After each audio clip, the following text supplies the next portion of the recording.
Chicos, no soy más apropiado para aconsejaros. La verdad es que llevo más años vivo que muerto drogándome. He probado las Mitsubishi con el sexo y es sublime, pero no te dejes engañar. Pasan factura y es de verdad. Dicen que son malas, pero no por decirlo, sino porque es verdad, te quedas lerdo. Por ejemplo, yo simplemente no podía improvisar ni una puta canción. No tenía suficiente capacidad. Hace un año dejé la droga y mírame que pro lo hago. Ahora soy el mago. Tengo tantas palabras como líricas nocivas de chíricas. ¿Qué pasa? No puedes con mis palabras líricas, ¿verdad?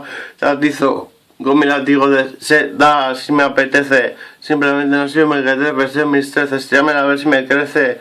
El Cirus todo se lo merece. No soy nada feo. Me merece un puto trofeo. Soy el que más quiere Morfeo. Así el pro lo hago, hermanito.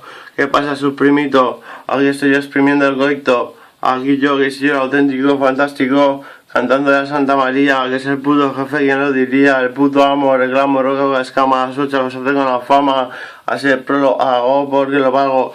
Caballito, lo puedo sobresalgo y lo mantengo, simplemente porque lo he hecho pecho, lo he dicho hecho, es un cohecho, algo que te dijo, ¿qué pasa? Que mi padre a su hijo le dijo, confía solo en tu pijo, co, soy delantero de nuestra vida y me desmarco, solo hardcore, co.